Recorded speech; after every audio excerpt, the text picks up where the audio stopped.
Well, it's time now for Media Watch with James Creedon. James, good to see you. Likewise. You're talking tonight about the attack in Nice and obviously the aftermath of that, a clearer profile emerging of the man behind it. Bouhlel took drugs and used dating sites to pick up both men and women.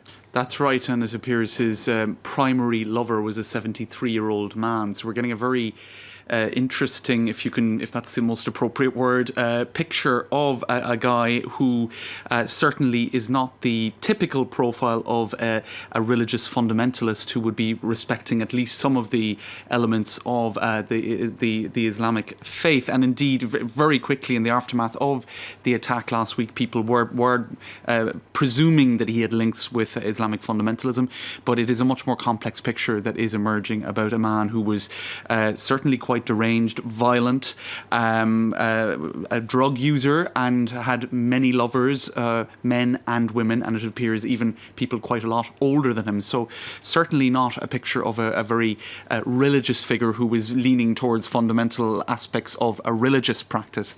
And indeed, one of the terms that has been used a lot in the last, this is actually, by the way, an article in the Tunisian media. He is, of course, of Tunisian origin, where they're describing him as bisexual, sexually obsessed, and a gerontophile in terms of having older lovers. So what else do we have in terms of headlines? This is one on our own website. The Nice attacker had a clear and recent interest in radical Islam. Now, a hashtag that was doing the rounds of social media over the weekend was express radicalisation. Express in terms of the French term that is used for very quick radicalisation. And a lot of people were sort of scratching their heads about that one, saying, well, if he was radicalised that quickly, to what extent was he really a fundamentalist, what would you say, an Islamic fundamentalist? So I think people felt a little bit confused by that. Here is one expert in psychopathology from Nice, in fact, dealing with networks in the southern region of France that are trying to de-radicalise those who have been leaving and fighting jihad, for example. And her name is Amélie Boukobza, and she says, look, this whole express radicalisation thing, it's not really possible. Radicalisation is actually a somewhat slow process. So she seemed unconvinced by that.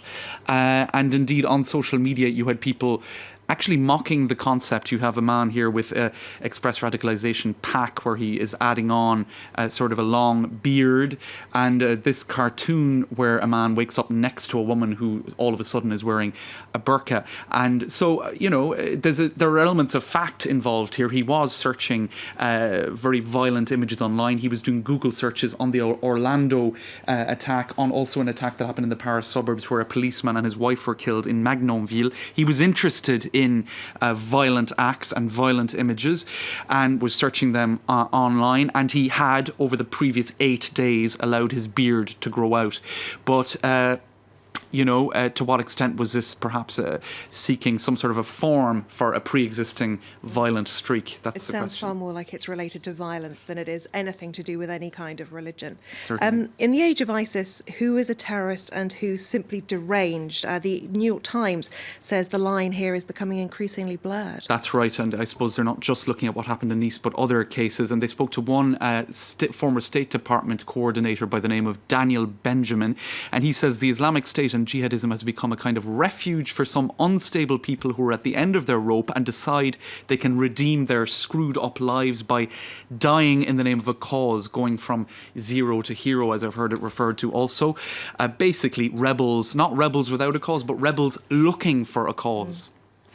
Indeed. This is the third major attack in France in 18 months, and there have been others besides. Psychologically, French people are really feeling this. That's right. I think in France more than elsewhere. And there was one study conducted recently at the University of Bradford saying that in particular in the age of social media, where people are exposed to all sorts of multimedia, breaking news alerts, it can really become omnipresent, this sort of exposure to the fact that there are crimes like this happening or attacks like this happening. And in some cases, people can experience experience symptoms similar to post-traumatic stress disorder. And in fact, one clinical psychologist at Columbia University, Anne Marie Albano, said designating times to plug into the news is a good idea, checking, for example, Twitter over your morning coffee, but also having times when you really switch off, for example, not listening to the radio. If you're, in this example, the example she gives, driving your kids to school, have the radio off. Time when you plug in and time when you plug out is probably a good idea. Yeah, I think there is a point where you have to protect yourself from everything that we're seeing. It is just so awful. Absolutely. James Creedon, thank you very much. Thanks, Emma. Indeed.